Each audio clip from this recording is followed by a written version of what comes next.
Allah, agungkan namanya, pujilah Tuhanmu selamanya, haleluya.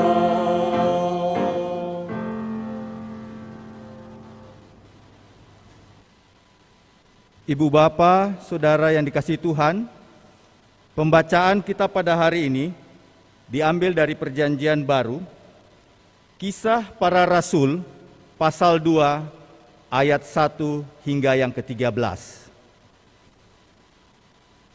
yang menyatakan, ketika tiba hari Pentakosta, semua orang percaya berkumpul di satu tempat. Tiba-tiba turunlah dari langit suatu bunyi seperti tiupan angin keras yang memenuhi seluruh rumah di mana mereka duduk. Dan tampaklah kepada mereka lidah-lidah seperti nyala api yang bertebaran dan hinggap pada mereka masing-masing.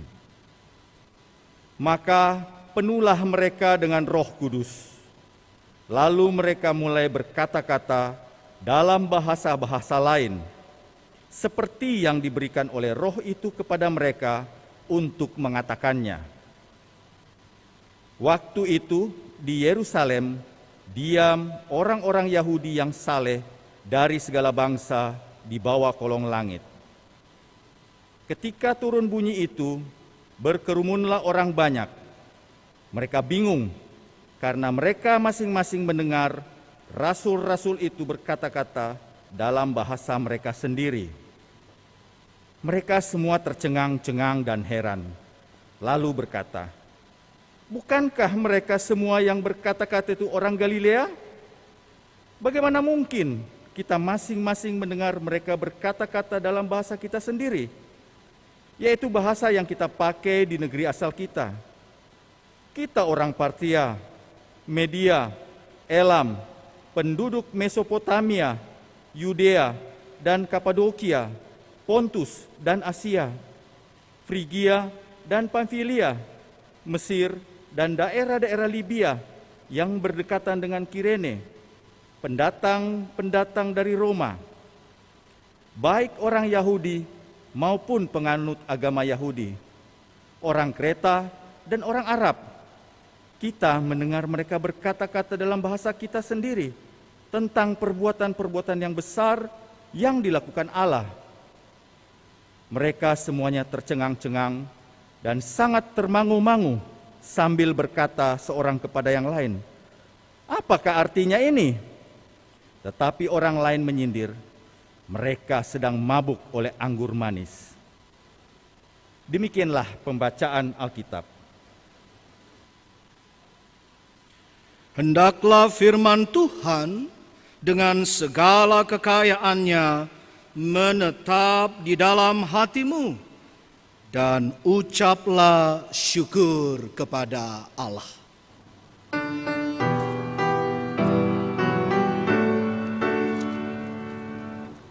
Kepadamu puji-pujian pada syukur dan segala kemuliaan yang Bapa, Putra, Roh Kudus sampai kekal abadi.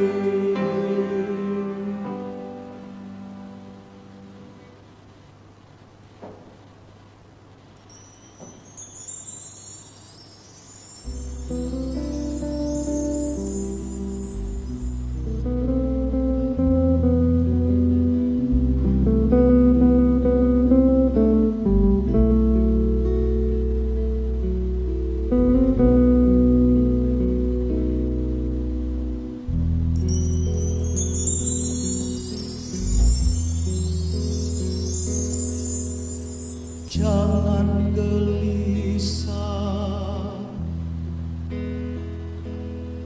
janganlah gentar hatimu. Roh-Nya menyertai kamu, Roh-Nya menyertai aku.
semakin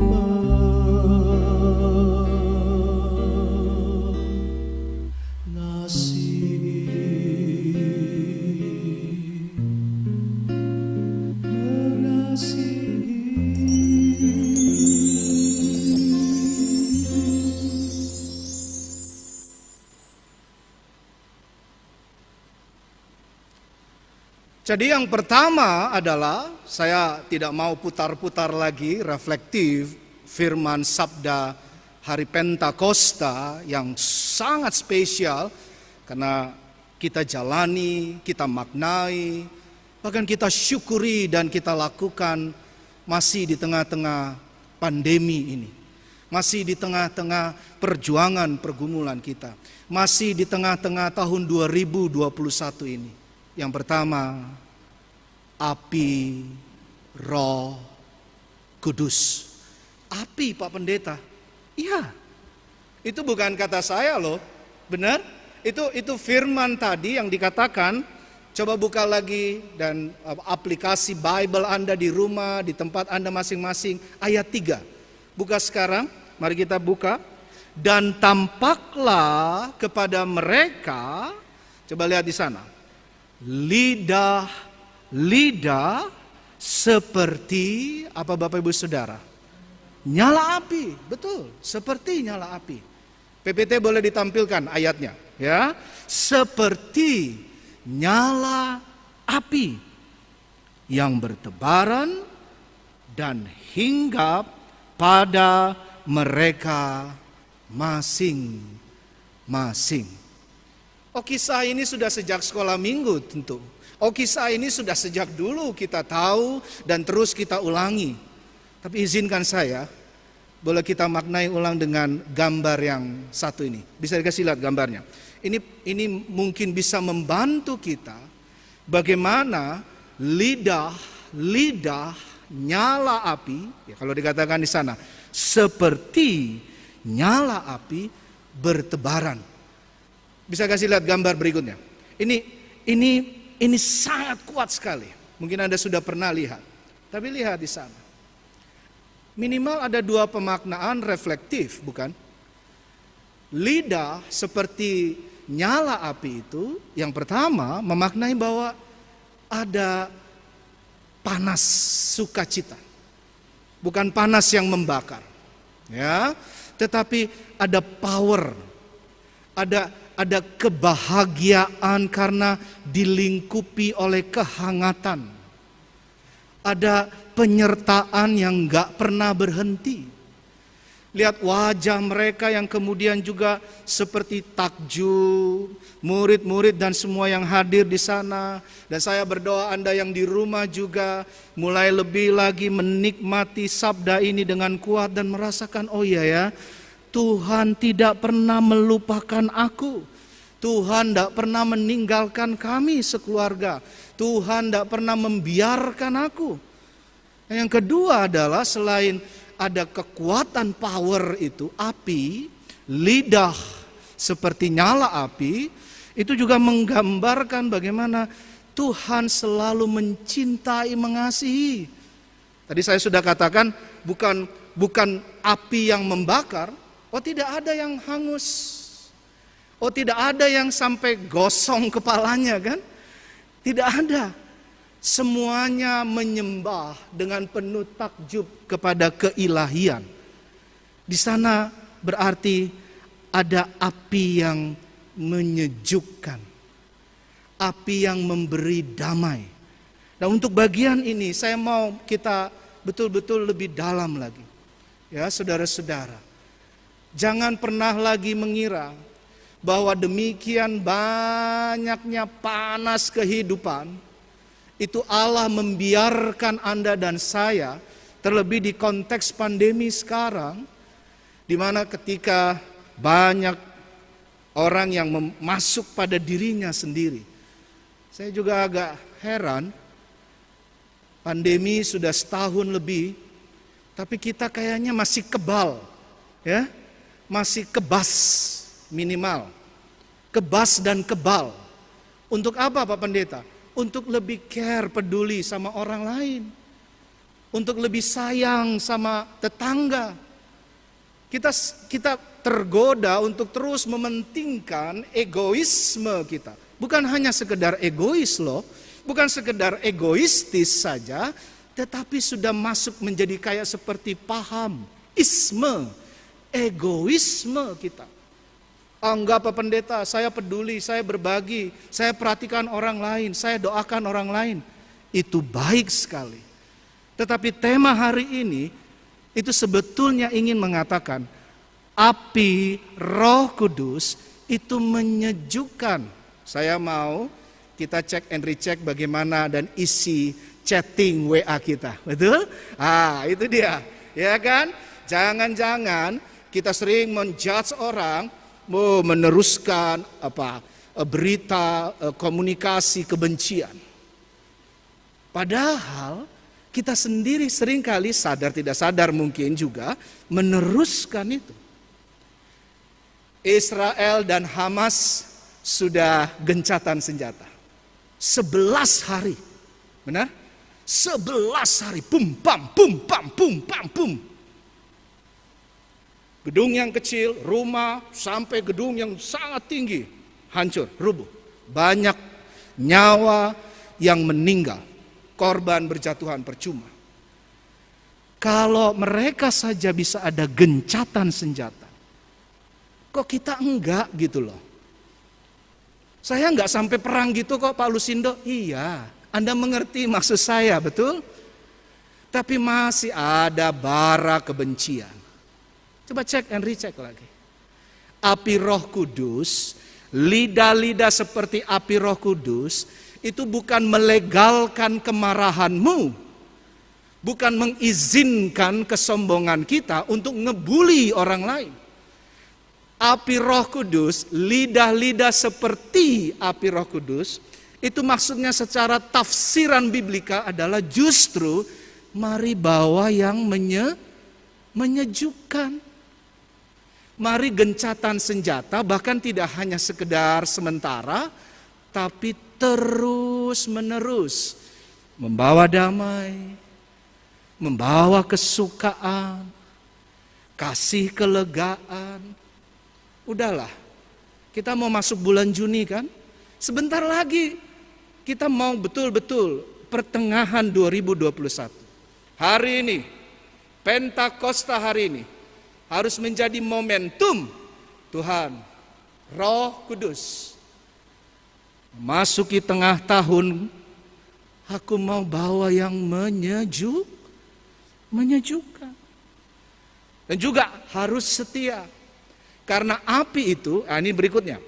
Api itu setia untuk menyertai. Di konteks perjanjian lama, kita mengingat akan api tiang awan itu. Benar? Ketika Israel keluar dari Mesir, betul-betul mereka disertai.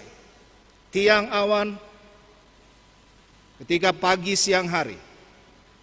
Perhatikan gambar yang sebelah kiri saya sudah sediakan. Ini untuk membantu refleksi dan pemaknaan ulang kita. Jadi malam ini api. Kita tahu kalau Bapak Ibu yang bahkan mungkin sudah diberi kesempatan untuk atau tahu daerah Timur Tengah dan sekitarnya, kalau siang, pagi siang, panasnya luar biasa, panas pol, ya. Tapi kalau malam itu angin kencang sekali dan kuat sekali seperti bisa menusuk ke pori-pori kulit. Jadi pagi diberikan tiang awan, tapi malam ini menarik untuk kita korelasikan dengan reflektif firman khotbah Pentakosta kita. Apa itu? Dia api. Api yang selalu memimpin. Jadi menyertai itu artinya bersediakah Anda mempersilahkan Tuhan untuk memimpin hidupmu. Konteks perjanjian lama begitu. Tarik ke konteks perjanjian baru. Oh, luar biasa. Di dalam Yesus, dalam pemaknaan Trinitas, Trinity, Allah Bapa, Allah Putra, dan Allah apa? Roh Kudus, ya. Jadi itu mereka satu, lihat ini. Yesus tiba-tiba hadir, salah satu penampakannya. Kedua orang muridnya yang sedang berjalan ke Emmaus. Yang pertama mana? Pertama kepada ibu-ibu, perempuan-perempuan yang dengan hati yang tulus. Ya, ibu-ibu kalau dalam gereja, kalau Anda sudah mulai redup dalam apinya Tuhan, saya mau bilang ini, dengar. Gerejamu bisa redup. All. Ya. Gereja hidup, apalagi di tengah pandemi ini, pria wanita semua dipakai. Tapi sejak dulu dan saat ini dan sampai kapanpun, salah satu yang terbesar, indikasinya bisa dilihat. Apakah para wanitanya, para perempuannya, para ibu-ibunya mau menyiapkan narwastu yang harum. Buat siapa? Buat parfum diri sendiri? Ya boleh-boleh saja. Kalau Anda punya uang silahkan saja beli parfum ke. Saya tidak pernah larang. Tapi perhatikan. Narwastu itu, yang mahal itu, yang kualitas tertinggi itu, persembahan yang terindah, pujian yang terbaik, pelayanan kepada pasangan, suami, istri juga ya, tetapi ibu-ibu menyeladankan.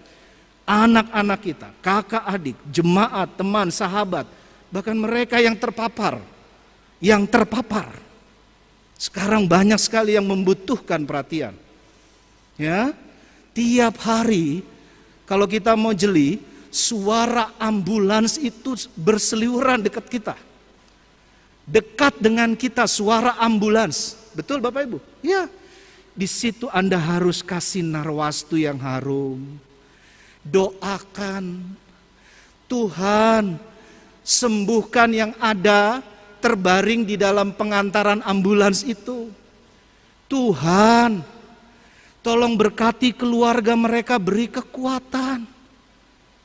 Kalau malam lebih sering lagi, kalau Anda jeli, ya, mendengar ada suara ambulans, dan suara ambulans itu beda dengan suara sirene, pemadam kebakaran atau polisi. Bawa narwastu dalam seluruh studi, pekerjaan, dan seluruh pelayanan. Itu artinya Yesus, Allah Bapa, yang Dia juga itu, Roh Kudus itu menyertai.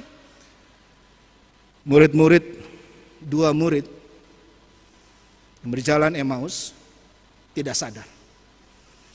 Mereka baru sadar setelah mau 7 mil. Kita tahu cerita itu. 7 mil jalan kaki. Ya, dan mereka diubah ketika Yesus membukakan seperti perjumpaan, jamuan terakhir mereka, murid dengan guru, Tuhan dengan umat. Dia Allah yang anamnesis, selalu hadir, selalu menyertai. Jangan pernah ragukan Tuhan. Kalau tadi di awal kita menikmati salah satu ciptaan lagu yang dari Tuhan yang boleh saya ciptakan. Di salah satu lagu saya juga Bapak Ibu Saudara, ada bagian reflektif bagaimana Tuhan menyertai seluruh perjalanan kita. Khususnya ketika Dia menyertai di setiap kekalutan, kebingungan. 2 murid Yesus yang ke Emmaus. Tapi juga kita yang sekarang gelisah dan mungkin masih dalam kekalutan dalam perjalanan pandemi. Kita nikmati ini bersama teman-teman dari tim musik gereja GPIB Philadelphia.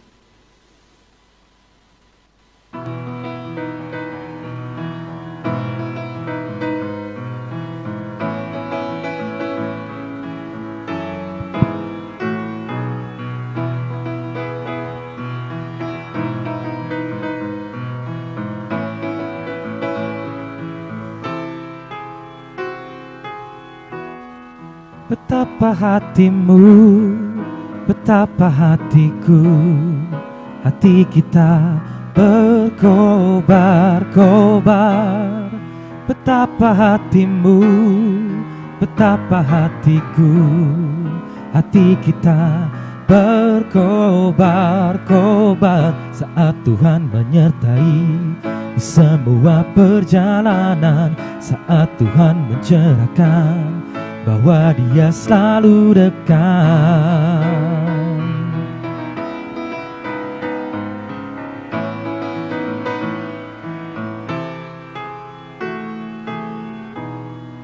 Betapa hatimu, betapa hatiku, hati kita berkobar-kobar.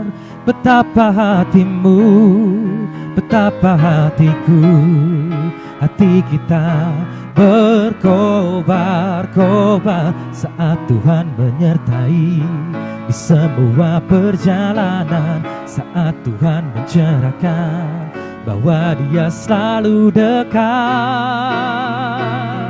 Tuhan temani kami sepanjang hari, tinggallah tetap di gelap malam. Temani kami sepanjang hari, tinggallah tetap di gelap malam. Mari diselamatkan, menyelamatkan banyak jiwa.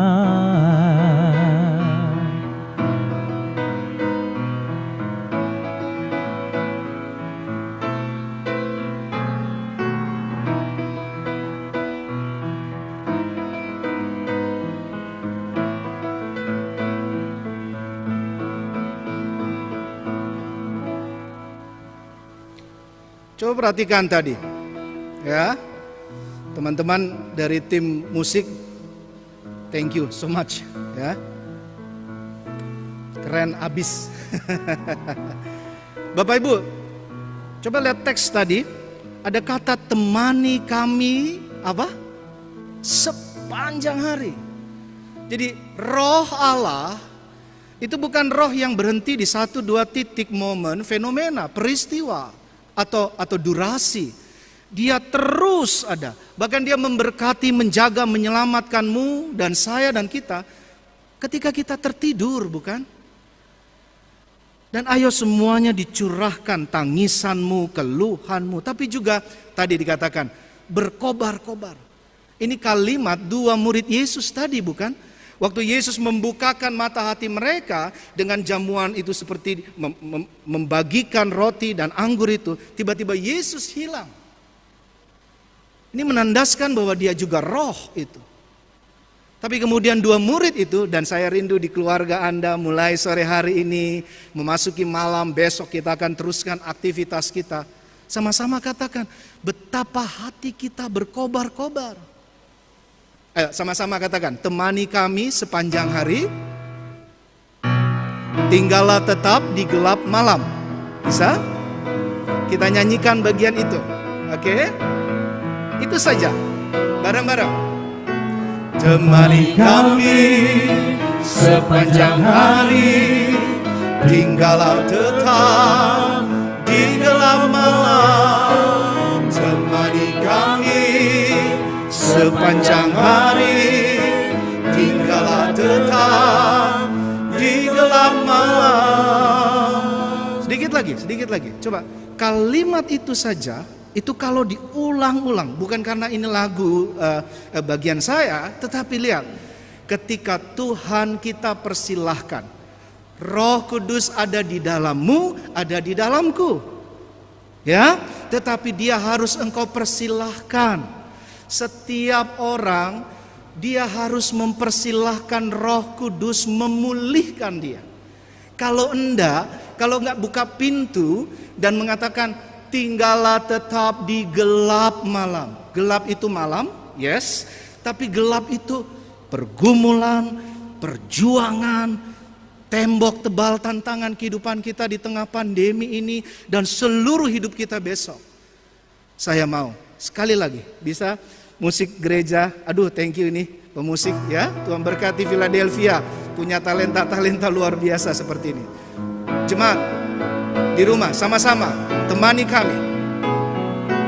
Temani kami sepanjang hari, tinggallah tetap di gelap malam. Temani kami sepanjang hari, tinggallah tetap di gelap malam. Tuhan berkati, Tuhan berkati Bapak Ibu. Kalau ini bahkan akhirnya kita bisa maknai kan, bahwa api itu bukan sekedar api yang menyejukkan, bukan juga sekedar dia menyertai, tapi dia juga api yang memulihkan. Nah, ini tematik kita. Dia memulihkan.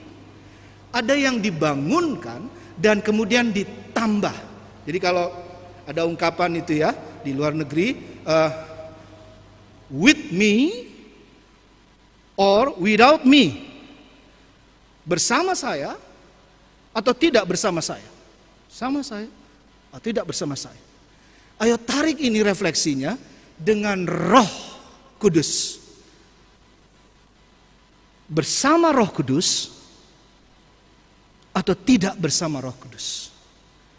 Mempersilahkan dia, temani kami sepanjang hari, tinggallah tetap di gelap malam, atau tidak bersama Roh Kudus. Dan saya yakin, saya berdoa, kita memilih bagian bersama Roh Allah, Roh Kudus, Tuhan atau api itu tadi yang memulihkan. Jadi yang kedua, ini terakhir. Perhatikan Bapak Ibu Saudara di rumah, pekerjaanmu besok, studi Anda, ya walaupun mayoritas studi masih online, pekerjaan sudah ada mulai yang online dan juga work from office dan seluruh pelayananmu. GPIB Philadelphia yang saya sayangi dan kasihi. Kedua, ayo dipulihkan dan memulihkan. Ini kedua, ingat, lihat kata depannya, ada di, ada me.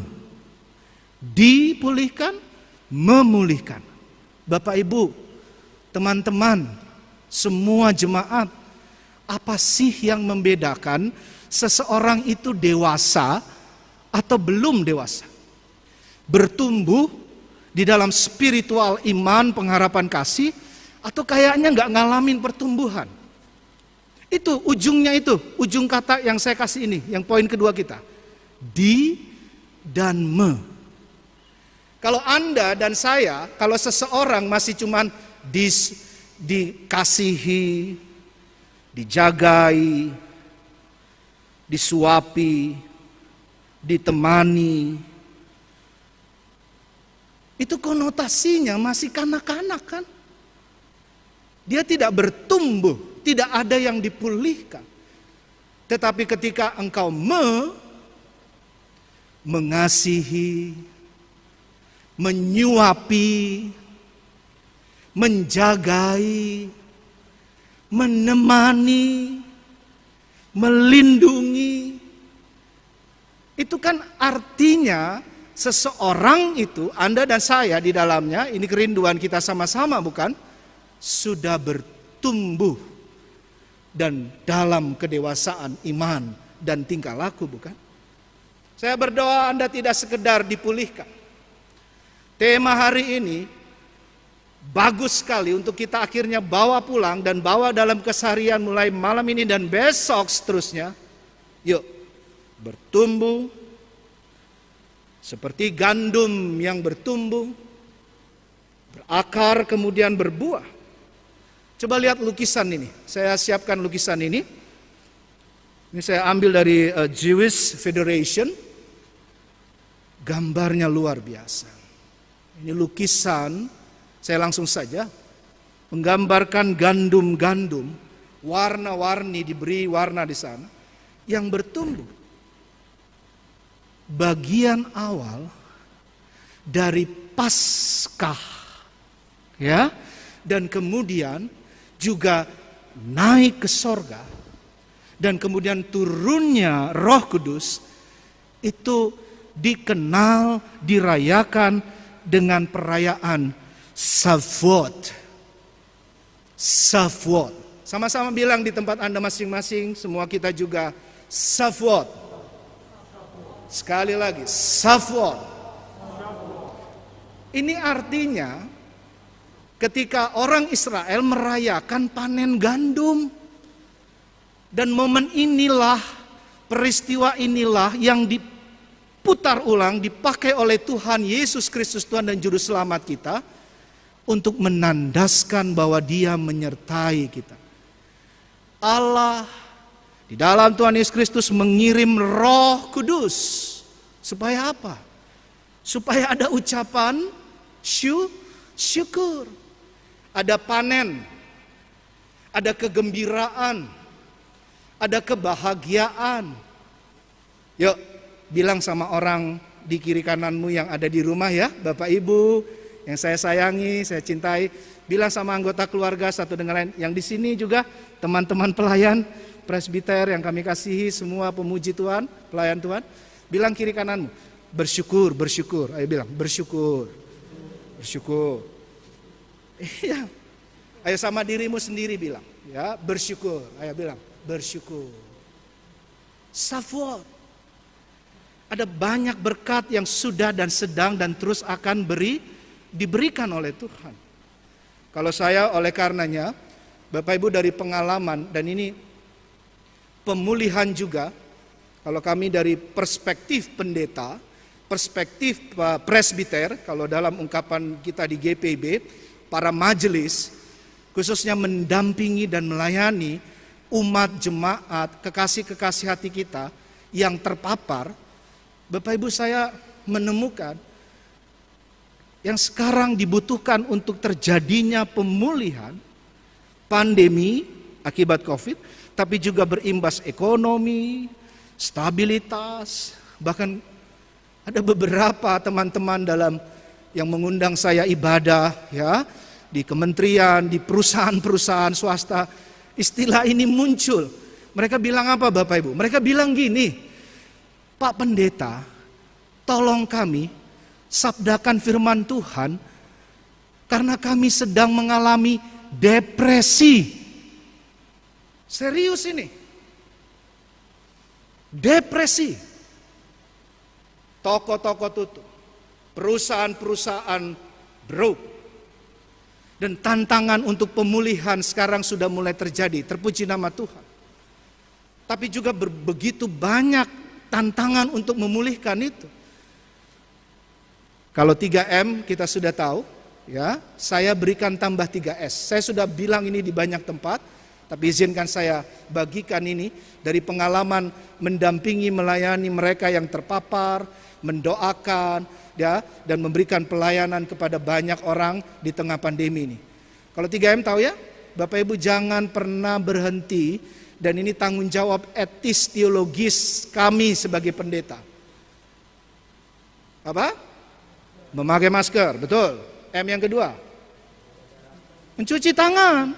Nanti kalau sudah selesai, terpuji nama Tuhan, urapan rohnya, kita boleh lewati pandemi, tetap rajin cuci tangan, jaga kesehatan. Nah, M yang terakhir apa Bapak Ibu? Menjaga jarak, physical distancing. Nah, saya tambahkan 3S, supaya kita terus sama-sama bergerak, ya, di gelombang untuk tidak hanya ke dalam, lihat tangan saya, tapi memulihkan. Apa tadi yang kedua? Tidak sekedar dipulihkan, tetapi memulihkan. 3S itu apa Pak Pendeta? Yang pertama, syukur. Ayo minta urapan Roh Kudus, pemulihan kekuatan Roh Allah yang menyejukkan, menyertai itu, untuk kita bisa melestarikan syukur, ahli bersyukur. Dan bawa konteks di mana Anda berada, keluarga, pekerjaan sekali dan seterusnya, tetanggamu, siapapun, bersyukur. Yang kedua, semangat. Sekarang dibutuhkan untuk pemulihan, bagi kota kita, dimanapun Anda berada. Ya, karena ada yang di Jakarta, ada yang di daerah-daerah penyangga sekitar Jakarta Anda, atau dimanapun Anda. Ya, Anda yang mengikuti di daerah, atau mungkin ada anggota keluarga GPB Philadelphia yang ada di luar negeri, Anda mengikuti ibadah ini. Kita sekarang diminta juga untuk membagikan semangat menghadapi seluruh tantangan yang masih berat sekarang ini. Yang terakhir apa? Sukacita. Bagikan kebahagiaan. Dari hal-hal yang sederhana, berikan pemulihan dengan memberi perhatian. Saya sudah tadi angkat ini, chattingmu, emailmu, ya, TikTokmu. Perhatikan apa yang sedang saya katakan. TikTokmu, kalau Anda menyukai dengan TikTok, bagikan tidak sekedar soal menari-nari itu. Bisa ngerti? Saya nggak akan bilang bahwa berhenti dengan TikTok, tidak. Pakai TikTok untuk membagikan sukacita, semangat, dan syukur. Pakai Facebookmu, pakai emailmu, pakai chatmu untuk membawa kebahagiaan bagi banyak orang. BBM yang terakhir. Berserah bukan menyerah. Benar loh Bapak Ibu. Kalau saya ceritain satu-satu, waktu kita tidak cukup. Tapi banyak sekarang pekerja, karyawan, ya, yang saya boleh bertemu dengan mereka langsung bilang, kami depresi Pak Lusindo. Kami mengalami depresi Pak Pendeta. Ibu Bapak, ayo pulihkan orang lain. Karena dengan kita memulihkan orang lain, maka kita bisa terus mengalami pemulihan. Saya mau kita akhiri dengan membaca ulang ayat 8 sampai ayat 11. Buka Alkitab Anda, ayo mari. 8 sampai 11, kita kembali ke laptop gitu ya. Kembali ke Kisah Para Rasul 2. 8 sampai 11. Bagaimana mungkin kita masing-masing mendengar mereka berkata-kata dalam bahasa kita sendiri, yaitu bahasa yang kita pakai di negeri asal kita. Peristiwa Pentakosta bisa dimaknai bahwa ada bahasa macam-macam tadi. Kalau di dalam awalnya disebutkan tadi dari macam-macam, ya. Yahudi, non-Yahudi, dan dari yang dekat maupun yang di sekitar maupun yang dari jauh tempat. Tapi perhatikan, bahasa untuk semua orang, global, universal, adalah bahasa KASIH. Apa Bapak Ibu Saudara? Kasih. Kalau engkau mengasihi Tuhan dan sesama, Anda lakukan apapun bisa. Silahkan. Itu akan tersaring dan juga jadi berkat yang kuat. Saya teruskan dulu.